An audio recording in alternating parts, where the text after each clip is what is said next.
Hey guys, this is Fanboy in Phoenix, and we are doing the review for Marvel vs. Capcom 3 for the PS3 and 360. The 11-year wait is finally over. Now, what are our thoughts on the game? A lot of people have been asking. We like it. We like it. We're not going to say it's great, but we will say it's good. It's very good. So, anyways, we'll begin. First off, graphics. They're great. You can't go wrong with the cel-shaded graphics and the fighting and the no lag and being able to just unleash hell and not worry about slowdown. Yeah. I did witness some of that when playing Marvel vs. Capcom 2 way back on the PS2, but we're talking old technology. Being able to see what true next-gen capabilities are from going from from an old gen to current gen, it's outstanding to see what the technology in store lies for us in the years to come. I don't even want to think about it. It just blows my mind. But anyways, yes, the detail on these characters is amazing. Great. Deadpool looks great. They captured him perfectly. No, he's a dead ringer. I will say, out of all the characters that they added in this one, he is the one that I'm glad they added. Yes. He is the best. He's hilarious. They got the same guy that did the voice for him in all the other Spider-Man games, X-Men games, the Marvel Ultimate Alliance. His one-liners are they're perfect. That's the greatest thing. When you get knocked out by him, he will yell at you and say you hit the wrong button because you're an idiot. And he'll also talk about being in the next one or being in a Marvel comic, or not Marvel comic, but in a Capcom game or something like that. And he mimics other people's moves. He actually does reuse Horyuken, the uppercut. It's hilarious. He is the one character that I love. My second favorite is Dante. He hates Dante, which is going to get into what we have problems with. Number one, not enough simple mode. No, okay, you want to go into that? Okay, well, fine. Let's do that one first. Characters, yes, he is correct. There are only 36. Now, granted, 36 is quite a bit, but when you go from 56 to 36, it kind of hurts you. And then you take out some of the most important characters that we actually loved playing as. Phoenix here loved Gambit. Very much so. I myself love Cyclops. Some people love Servbot. I'm looking at you, B. Roland. Well, you were missing out on Nightcrawler, too.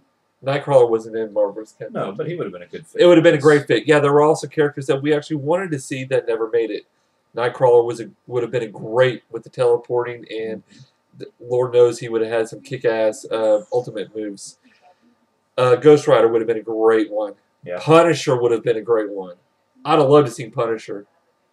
Yeah, that would have been really nice. And there's just a bunch of different ones that were left out that we were like, okay, why did you add MODOK? What kind of purpose did he have in the Marvel Universe? Yeah, he was a villain. Who the hell is Dormammu? No. I guess I didn't pay attention to the Marvel Universe that much because I was mainly an X-Men guy. Super Skrull. I know you didn't want to add the Fantastic Four, but it was kind of cool that you put all four powers into one character, but really? You need them? I'm trying to think of anybody else from Marvel. Pretty good way to look It's just... I don't know. And then I wanted Captain Commando back from Capcom, and you don't even put him in, but you got Wesker. You got that was one major problem that I had, was Capcom decided to stick with their best franchises and didn't branch out like Marvel vs. Capcom 2. Yeah. Marvel vs. Capcom 3, you have three characters from the same damn game. Dante, Trish, and Wesker. No, I'm sorry. I just screwed up. Dante and Trish, they're both from Devil May Cry. Then you have Wesker and Chris, soon to be Jill Valentine from Resident Evil. Yes. You're talking three characters from the same game. Where's, Mix it up some. Come on. I understand Capcom. Why do you put Zero? That was another problem. Mega Man. I don't need Zero. Give me Mega Man. The one that actually matters. And that was our major problem. We could go on and on about who should have they had, who shouldn't have they had. But it's all in personal preference. Which is why I'm hoping what I'm about to tell you guys, which was one of the good things, was the story. Arcade mode, yeah, there's fight all the way to the end, and you find out Galactus is the villain. Big spoiler. So after you fight it, you get this clip of a motion comic that it's not really a motion comic. It's a comic strip that you actually just read, and it was pretty interesting. And in the motion comic, they actually showed you other Marvel characters or other Capcom characters that were not playable but were in the story somehow. For instance, Dante, once you beat his, and yeah, this is a spoiler, so if you don't want to hear it, mute or pause or whatever. Once you beat Dante, you see him in this underneath a bridge, and he's talking to some unknown person that has nothing but question marks. And he's like, I thought I fought all worthy opponents, and yet I don't have one, but yet you seem like a worthy opponent. And this guy's like, yeah, let's give it a shot. So you get to the next page, and you find out he's talking to Ghost Rider. Ghost Rider would have been a kick-ass addition to the game. Then you have other situations where you have Nightcrawler. Trish was fighting Nightcrawler because Trish thought Nightcrawler was a demon, which kind of is. But it's cool. But she thought that he was evil, and it was kind of funny the way that they were going back and forth, and he was like, oh, I'm not a demon, leave me alone. We're working for the same team, blah, blah, blah. So anyways, I like how they did it, but I'm like, why aren't you adding these people into the fighting mix? Yeah. I understand you had to do a bunch of programming. Yeah, I don't know jack about it, but you're talking, and this has nothing, it kind of has something to do with memory, but it's like you have a freaking Blu-ray disc. Use it to its full capacity. So anyways, that was a good / bad thing.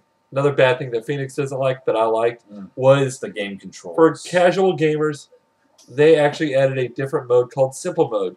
Now, they did change up the fighting also. You don't have weak punch, weak kick, strong kick, and then your combos. You have attack 1, attack 2, launch, where you actually launch them in the air, and then you have your attack 3. Yeah. That's normal mode.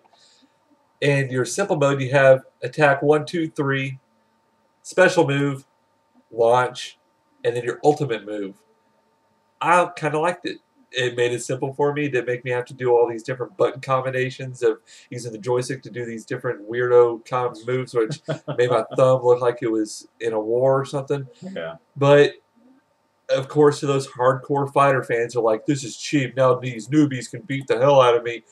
That just gives you guys more challenge to want to learn these moves, to perfect them, to where you can kick somebody's ass, to where they then have to figure out what they need to do to get better. Because that's the one thing about simple mode that they do take away.